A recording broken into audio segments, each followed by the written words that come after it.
네, 이제 제가 강의를 하면서 많은 학생들을 봤는데 이런 경우가 좀 있습니다.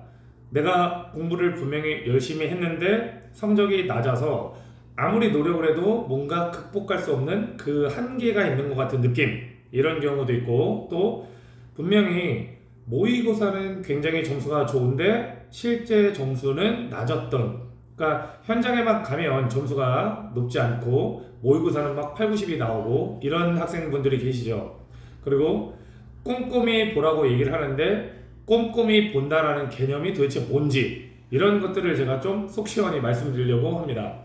일단 첫 번째, 공부를 굉장히 열심히 합니다. 열심히 한다는 거는 뭐 하루에 10시간 이상씩 열심히 하는데 점수가 높지 않은 경우가 있습니다. 왜 그럴까요? 분명히 여러분들 중에 공부를 열심히 안 하는 분은 없을 겁니다. 우리가 기본적으로 10시간을 기준으로 봤을 때 10시간 이상이면 정말 공부를 열심히 하는 겁니다. 그러면 당연히 성적이 잘 나와야 되겠죠. 근데 성적이 나오지 않는 이유는 간단합니다. 의외로 많은 학생들이 눈으로 공부를 많이 합니다. 왜냐하면 아무래도 해야 될 게 너무 많고 그리고 암기하려면 시간이 오래 걸립니다.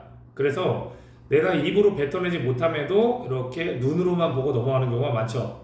그러면 여기서 의문이 드는 건 그 많은 양을 어떻게 전부 다 입으로 뱉어낼 것인가. 한 번에 하려고 그러니까 그게 잘 안 되는 겁니다. 그래서 여러분들이 틈틈이 자주자주 봐주는 게 좋습니다. 틈틈이 자주자주 봐줘야 될 부분과 그리고 한 번에 몰아쳐서 봐야 되는 부분을 조금 구분해서, 경찰학으로 예를 든다면 청문 같은 경우는 한 번에 몰아쳐서 보는 게 당연히 좋고요. 양이 많으니까.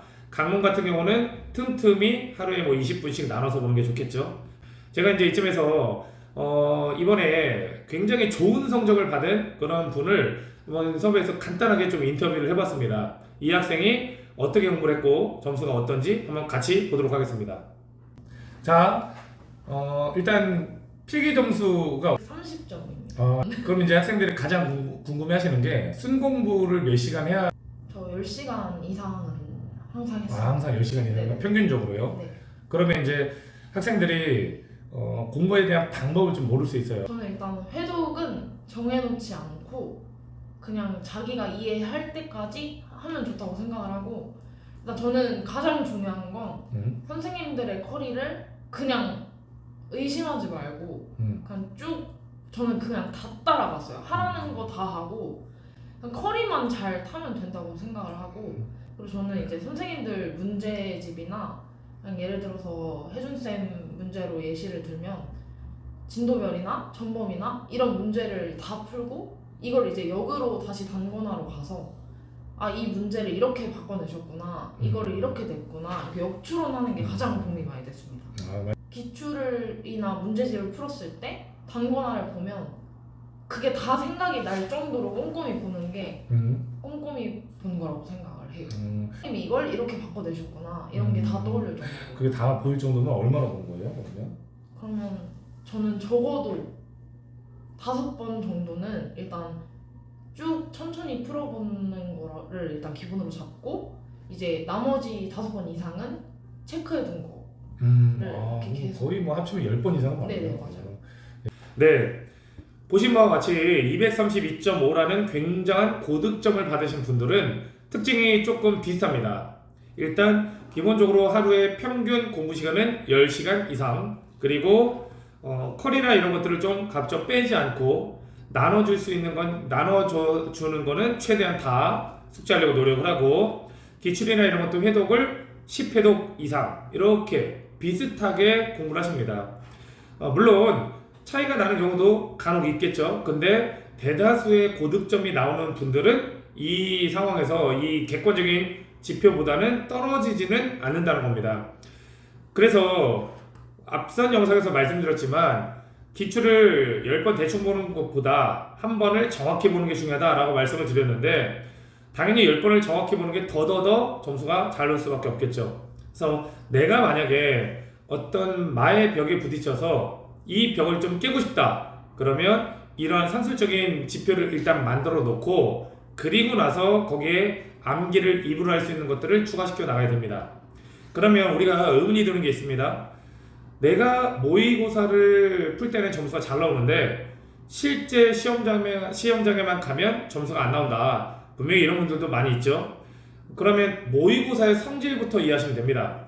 모의고사는 기출을 기반으로 내는 모의고사도 있고요. 그러니까 정말 기출만 변형해서 기출에 있는 단어를 조금만 변형해서 내는 모의고사가 있고, 그리고 기본서 기반 플러스 기출을 가미한 모의고사가 있습니다. 그래서 기출을 살짝 변형시키는 문제와 그리고 기본서에 있는 이론들 위주로 해서 그 개념들을 활용해서 문제를 내는 게 있고요. 그리고 강사가 정말 자의적으로 문제를 내는 경우도 많이 있습니다. 그래서 여기서 가장 좋은 모의고사는 기출을 어느 정도 6 정도 변형해서 내고, 그리고 기본서에 있는 개념들을 4 정도 활용해서 낸다면 가장 좋은 모의고사가 됩니다. 그래서 이런 부분들은 저는 지금 이렇게 하고 있고요. 그래서 이렇게 공부를 하신다면 아마 어렵지 않게 실전 가서도 시험 문제를 잘 푸실 수 있다고 생각합니다. 그러면 마지막으로 꼼꼼히 본다라는 개념이 뭘까? 아마도 꼼꼼히 공부를 해라 라고 얘기를 해도 색칠되어 있는 부분만 전부 다 꼼꼼히 봐야 되는 건지, 그러니까 예를 들면요, 우리 필기노트를 치면 여기서 파란색만 보라는 얘기인지 검은색을 전부 다 보라는 얘기인지 이게 굉장히 의문스럽습니다. 그러면 제가 정의를 내려드리면 촉론 같은 경우는 강사가 보지 말라는 것 빼고는 전부 다 읽어야 된다. 한마디로 촉론 같은 경우는 강사가 보지 마세요 라고 한 부분은 빼고 나머지는 다 한 번씩은 읽어보셔야 됩니다. 그리고 강론 같은 경우는 기출에 있는 거 위주로만 보셔도 충분합니다. 우리가 이제 시험 공부를 하실 때는 항상 그 과목의 정확한 출제 비율을 파악해서 공부를 하셔야 되는데, 우리 경찰학 같은 경우는 촉론 비율이 85%죠. 그래서 이렇게 해서 여러분들이 공부를 하신다면 실패가 없을 거라고 생각합니다. 제가 지금 거의 10년 가까운 시간 동안 많은 학생들을 정말 봤고요. 그리고 그 학생들 중에서도 이런 것들을 잘 실천해서 성공하신 분도 봤고, 또 공부를 하시면서 열심히는 했지만 성적이 안 나오는 분들도 많이 봤는데, 제가 지금 말씀드린 이런 산술적인 지표들, 이런 것들을 일단 달성하신다면 그러면 분명히 모두가 점수가 잘 나오실 수 있을 거라고 생각합니다.